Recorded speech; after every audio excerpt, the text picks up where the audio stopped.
ఈ విచారణ అనంతరం విజయసాయిరెడ్డి మాట్లాడుతున్నారు. లైవ్ లో చూద్దాం.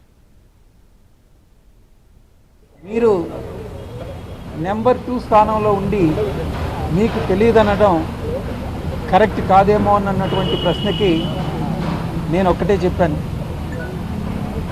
స్వయానా శ్రీ జగన్మోహన్ రెడ్డి గారే పార్టీలో ఎక్కడా కూడా నెంబర్ 2 స్థానం అన్నటువంటిది ఉండదు అనని పలుమార్లు ఆయన, నేను కూడా గతంలో ఎన్నోసార్లు ప్రాంతీయ పార్టీల్లో నెంబర్ 2 స్థానం అన్నటువంటిది ఉండదు, 1 నుంచి 100 దాకా అందరూ ఎవరు ఉండరు, 100 తర్వాతనే ఎవరైనా ఉంటారని పలుమార్లు చెప్పడం జరిగింది.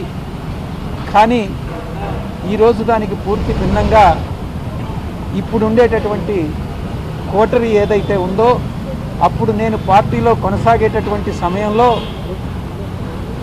నన్ను నెంబర్ 2గా యాక్సెప్ట్ చేయకుండా కూడా ఈరోజు పార్టీ వదిలి వెళ్ళిపోయిన తర్వాత, కేసులు చుట్టుముట్టిన తర్వాత, ఈరోజు అటు మీడియా మిత్రులు కానీ, ఇటు వైఎస్ఆర్సీపీలో ఉన్నటువంటి సోషల్ మీడియా కానీ నెంబర్ 2 అని అనేటటువంటి ప్రచారం చేస్తూ ఉంది.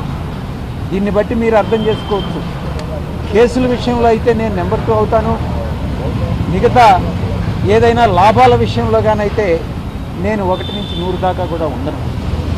ఈ విషయం చాలా స్పష్టంగా తెలుస్తూ ఉంది. నేను ఒక్కటే చెప్పాను, ఏ రోజు కూడా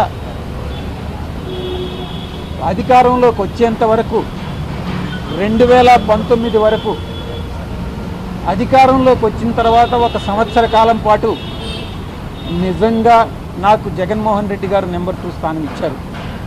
ఆయన హృదయంలో కూడా నాకు నెంబర్ 2 స్థానం ఇచ్చారు, దాంట్లో సందేహమే లేదు.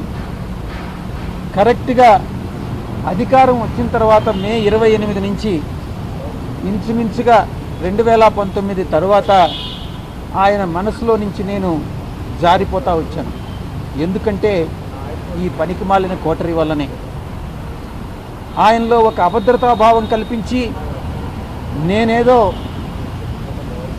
గతంలో చంద్రబాబు నాయుడు గారు ఎలాగైతే ఎన్టీ రామారావు గారిని వెన్నుపోటు పొడిచారో అలాగే నేను కూడా జగన్మోహన్ రెడ్డి గారిని వెన్నుపోటు పొడుస్తాను అన్నటువంటి ఒక అభద్రతాభావాన్ని ఆయనలో కల్పించి నన్ను 2020 నుంచి నన్ను పక్కకు నెడుతూ సైడ్ లైన్ చేస్తా రావడం జరిగింది. దాన్ని నా దురదృష్టం కొద్దీ జగన్మోహన్ రెడ్డి గారు కూడా దాన్ని నమ్మడం జరిగింది. ఇది సత్యం. నేను నమ్మినటువంటి ఆ వెంకటేశ్వర స్వామి సాక్షిగా చెప్తా ఉన్నాను, 2020 నుంచి నేను సైడ్ లైన్ కాబడ్డాను అన్నటువంటి విషయం. ఇదే విషయం నేను చెప్పడం జరిగింది. ఇక లిక్కర్ స్కామ్ జరిగిందా లేదా అన్నటువంటి విషయానికి వస్తే నేను ఒక్కటే చెప్పాను. అప్పట్లో మా అధినాయకుడు జగన్మోహన్ రెడ్డి గారికి తెలిసి అటువంటి స్కామ్ ఏమీ జరిగి ఉండదు. జగన్మోహన్ రెడ్డి గారికి కానీ తెలిసి అటువంటి స్కామ్ జరిగితే ఆయన ఊరుకోరు. నాకు తెలిసి అటువంటి స్కామ్ నా దృష్టిలో లేదు అన్నటువంటి విషయాన్ని నేను స్పష్టంగా చెప్పడం జరిగింది. అయితే దీన్ని రికార్డ్ చేయలేదు. ఎందుకనంటే భవిష్యత్తులో ఇంకొక రోజు పిలుస్తారు అనుకున్నాను. ఇక కోటరీ విషయానికి వస్తే నేను చాలా స్పష్టంగా చెప్పాను, జగన్ నాకు నెంబర్ 2 నేను అనుకోవట్లేదు, నా నెంబర్ 2 స్థానం ఈ 2020 నుంచి వెళ్ళిపోయింది అన్నటువంటి విషయం. ఇక మీరు పార్టీ నుంచి ఎందుకు వదిలి వెళ్ళిపోయారు, దానికి లిక్కర్ స్కామ్ ఏదైనా కారణమా అన్నటువంటి ప్రశ్నకి,